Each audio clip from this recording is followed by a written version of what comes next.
Lindsay here, the Frugal Crafter. Today we are going to work in our sketchbook for Sketchbook Sunday, and I am going to start off by sketching with a pencil, and I am sketching some apple blossoms that I took photos of during a walk about a week ago, and you can kind of see my left hand there holding my phone, and what I'm doing is just kind of looking at the different photos that I took and just trying to pick out a few flowers that I could sketch out fairly large on my paper. I find that when I take photos on my phone, if I'm going to use them on my phone as a reference, then I need to zoom in and really see those details. Otherwise, I'm much better off downloading them onto my computer and opening up them large on my computer screen to see those details. But, you know, sometimes you just want to keep it easy, and using the phone is just a really handy way to do that. I wanted to have a few of the larger flowers, some buds, and also some leaves. So I had an interesting composition of buds, leaves, and flowers. That way I can get some pink buds, some lighter color leaves, and the green leaves and the lighter colored flowers, and the pinker buds, I guess. And I just kind of go right in with my mechanical pencil, and I don't really worry about extra lines because I know I can always just wipe them away with a soft plastic eraser. I'm using the same sketchbook I always do for Sketchbook Sunday. That is a Fabriano Venice book, and I happened to come upon this book because it was in one of my Smart Art boxes, and since I got that, it's been my favorite one. I know they can be a little bit difficult to find. Amazon usually has them, but their prices can vary widely, so you might want to kind of shop around. I think these might be more of a popular item in other countries, so check your favorite shops before you buy, just to see if there's a better price somewhere else. Now, something that I wanted to do on these white flowers was to really pay attention to the shadows, because when I don't have any intention on painting the background here, so because I want to keep the background light, or white rather, I want to make sure that I'm able to pull those flowers away from the background. I mixed up a gray using some of that same permanent rose that I used for the flowers. I also added in some ultramarine blue and then a little bit of yellow ochre so I can make it kind of neutralized. I'm using some sap green for the little stems, and I am just adding some water at the base of the bud so that I can let that green kind of float in there and give me a nice natural progression from the green into the pink. I'm adding yellow ochre and sap green to the leaves so I can have this really light toned color that I'll be able to go over later. And I'm actually freehanding in some leaves with my paintbrush that I didn't sketch in earlier because I felt like it needed to be a little more full. I'm not a huge fan of white backgrounds, but sometimes I feel like they can make my focal image pop a little bit better, and especially if I am sketching and not really planning stuff out too much, a white background is just a little easier to deal with because I can always go back in later and paint that background in. But if I paint a background somewhere where I wish I had left space for a flower, that doesn't work quite as well. So I'm just kind of filling in where I see it needs a little bit more. Now, I did want to give the flowers a little bit of a tint, so I used a very, very watery wash to add some pink to the flower most on the left, and I'm letting that dry so I can kind of see what I think of it before I do anything to the other flowers. I like that little toning that the light pink gave me, so I also added that to the other flowers as well. So these are going to actually take more of the look of like a cherry blossom because they're going to be a little bit more pink, whereas the apple blossoms that I photographed, as they bloomed, they became very white, but the buds were quite pink. So it's my sketchbook, my world. I can do what I want to do. And I'm not a botanical artist, like scientifically. I like to paint flowers, but if I want to experiment with them, I totally do. Now I'm layering on some details on the leaves to kind of give the kind of spots between the veining. So I'm just putting in some strokes of a darker sap green mixed with a little bit of ultramarine blue to darken it, and then on some other flowers I will go in and paint the veins. The brush that I'm using there is just a number 4 round, and I'm using that to put in some of the stamens on these flowers and also dabbing on kind of a little pollen areas there.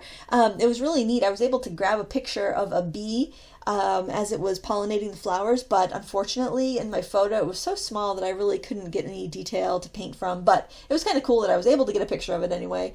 I'm not much of a photographer, and when I'm taking pictures with my cell phone out on a bright sunny day, it's really hard for me to see my screen and see what I'm actually getting a picture of, so they usually don't come out perfect, but it's enough for me to do reference from.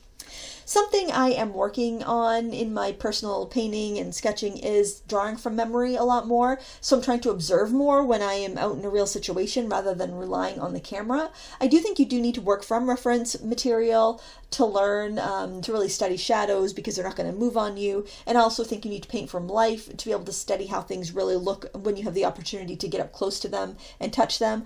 But something I'm really lacking in my own personal art journey is drawing from memory and drawing from my imagination, and that's what I'm trying to achieve in my sketchbook a little bit more, because like I said, nobody has to see it. If this is an absolute disaster, I don't have to post it. So far I have been posting them all, the good, the bad, and the ugly, but I mean, I know that that's always an option. I don't have to post it if it's an absolute hot mess and I'm ashamed of it, but I don't really see any reason to be ashamed of your art, because it's part of your process and your journey, and but just knowing that you don't have to share it if you don't want to, I think is pretty freeing. Now that is a watercolor pencil. That's an Albright Drawer watercolor pencil. It's very pigmented, and it's nice to just kind of go in and throw in little pops of color, or if you feel like you want to put some dry line techniques, you can do that and then spread it around if it's too harsh. Watercolor pencils are some of my favorite tools to use, and I think it's really worth having a set in your collection if you enjoy watercolor. It has a lot of they have a lot of benefits. And where it got a little dark, I just blotted it, and now I'm just picking up some of that color and adding it to the other flowers. Because if I'm going to do it to one flower, I really ought to do it to the others so they all appear to be coming from the same tree and the same branch. So I was a little thinking that I went a little too dark with those colors, so I did pick up some Chinese white watercolor from the pan on my Rembrandt watercolor set. I'll try to link everything up below if those products are available. I got the set on Amazon last year. I really like it. It's the Rembrandt set of 48. But the prices, again, on Amazon, the prices always fluctuate. I think that's because they have different sellers that offer the products. So if I know there's something I want, what I do is I add it to my my shopping cart, and then I put it in my save for later cart, and then I just check on it every few days and see if the price has changed. Because you'd be surprised, they do move those prices around quite a bit to I think it bumps their products in search. I don't know. This was not meant to be a video talking about how Amazon runs its business, but there you are. So now that I've dried my painting, I'm going in with my eraser and I'm erasing all the pencil lines that remain, because I want to see what I have just as a painting. I was feeling like my edges were a little soft and not well enough defined, so I thought I would grab a waterproof pen and go in and add some line work. Now you could do any sort of pen at this point if you're not going to use watercolors over it, but I like to have the option to use watercolors over it, so I am using my waterproof fountain pen. So this pen here is a Jane Davenport Incredible pen. You can find them on Amazon or on in Michael's stores or on Jane Davenport's website, janedavenport.com. I really like it because I just feel like it's a nice quality pen. It's got a good weight to it, and I can put the ink that I want in it. I typically don't use the inks that come with the pens because I like a waterproof ink, and so what I use is a waterproof fountain pen ink, and I will link that below as well. You just want to make sure if you are putting waterproof ink in a fountain pen that it is fountain proof safe ink. Otherwise you could clog up your pen and ruin it. So you don't want that to happen, especially if you have a pen that you paid more than a few dollars for. I think this pen runs about $8, so it's not expensive as far as fountain pens go, and I've been using mine quite a bit, and sometimes I even go like a couple weeks between using it, and I still, I can pretty much wet the nib, wipe it off, and keep on going. And typically I would be holding it at a little more steep of an angle, but I was trying to keep my hand out of the way from the filming, so I'm holding it at a very shallow angle, and it's still writing, so that's nice. Basically, I wanted to get some of the folds in the petals, some of the differentiation from the leaves and the stems and the leaves and the buds. Just basically want to have a little bit more of a crisper look to this piece.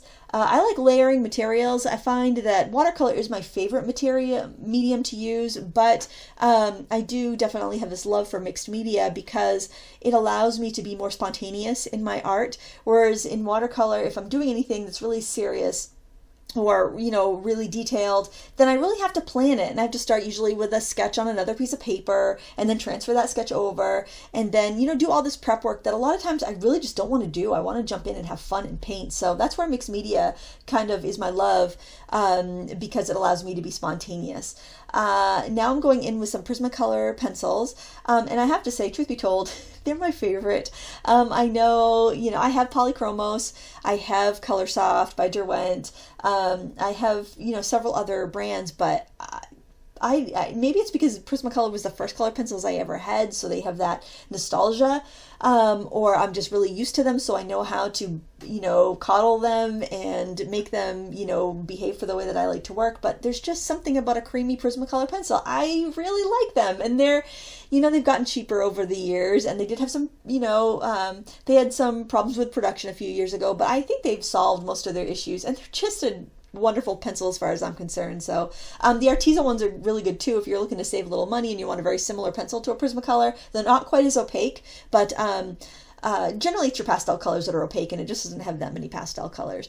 So I'm just using basically a dark pink. I'm using a white, and I think that's just about it for the Prismacolors. And I'm just deepening in my shadows and giving them a little more structure, whereas they got a little soft with just the watercolor. But I love how my grays still show through in the shadows, my original layers. And you're able to do that when you're building up watercolor layers and some translucent colored pencil layers. I think it's a fun way to build a piece, and I love the fact that I can work from my imagination with less planning when I work in this manner. This was a lot of fun to make. I really enjoyed the entire process of this. I spent probably about I would say about 45 minutes on this product, 50 minutes on this project, and I thoroughly enjoyed it. I felt like I was able to kind of keep up with my brain as I was going. I didn't have that instance where, oh shoot, I wish I didn't do that because now I can't do this. I find that using these mixed media techniques allowed me to keep on trucking, even when, you know, if I was just working with watercolor, I would have to either start over or scrub out, which this paper really can't handle. And this was just a really fun project, and I love the way it turned out, which isn't always the case. Sometimes I have a lot of fun, but it's a hot mess. But I actually had a lot of fun, and I love the way it turned out. I hope you enjoyed this project today. I thought it was a lot of fun, and if you enjoyed it, please give me a thumbs up. And if you're not already a subscriber, I'd love to have you join us here on the channel by hitting that subscribe button and dinging the bell. Thanks so much for watching. Until next time, happy crafting.